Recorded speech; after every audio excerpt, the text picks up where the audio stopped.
Welcome to the short past Garri leaders' historical facts and analysis of their performances and contributions presented by Isaac Mohammed. The Garri's past leaders' information contained historical facts that may not be suitable for those who are very sensitive to history and or do not have the capacity to listen to and absorb differing information or have already formed a negative opinion about history.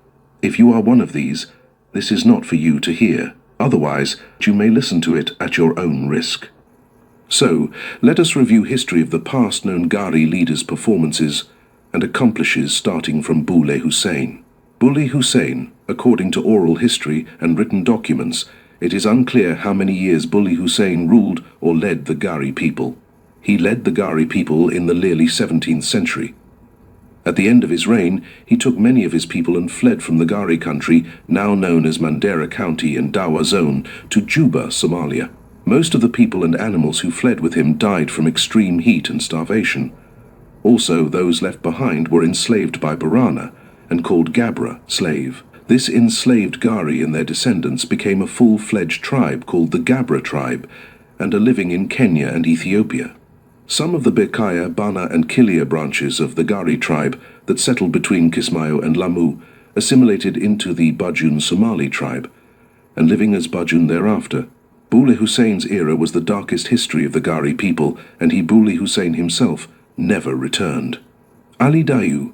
It is also unclear how many years he led the Garri people, but what clear is that during his reign, the Garri people became subordinate to the Barana clan. They paid tribute to the Baranas, and subsequently, a large number of his clan became Barana Shegat, or assimilated into Barana culture, and living as Barana ever since. Ali Abdi. Ali Abdi freed the Garri people from Baranas, and they called those freed Garri people Garri Ali Abdi, and he led them for over 30 years, and regained the most of the land lost under Bule Hussein and Ali Dayu. Gababa Mohammed Mahad.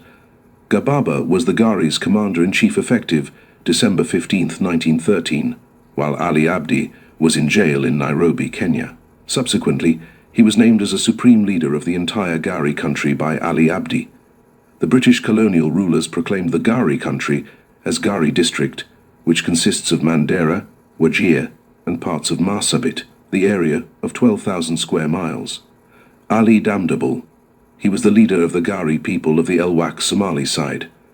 However, he was killed by Marihan, and the Garri people lost the majority of their ancestral land to Marihan. Haji Hassan Gababa. He took over the Garri country's administration after his father's death.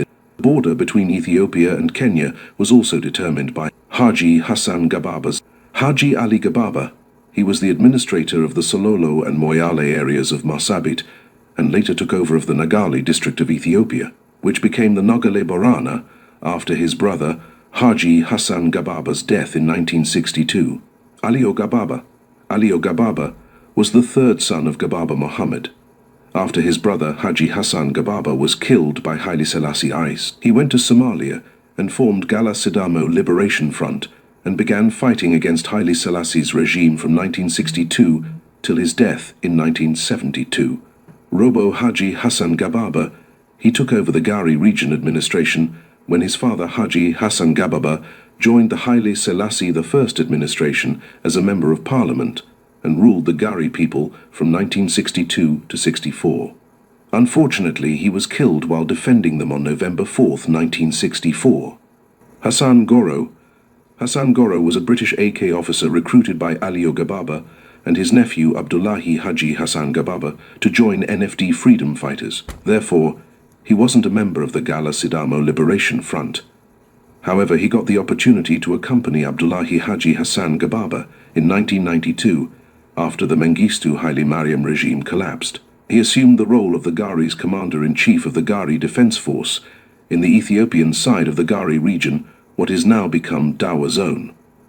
However, in today's toxic political environment, the history and recognition of those who enhanced their community's livelihood and status was suppressed, while those who enriched themselves and did nothing for the betterment of society were given credit that they do not deserve. The names Ali Abdi, Gababa Mohammed Mahad, Haji Hassan Gababa, Robo Haji Hassan, Ali Gababa, and Abdullahi Haji Hassan Gababa, with unblemished records, have been forgotten.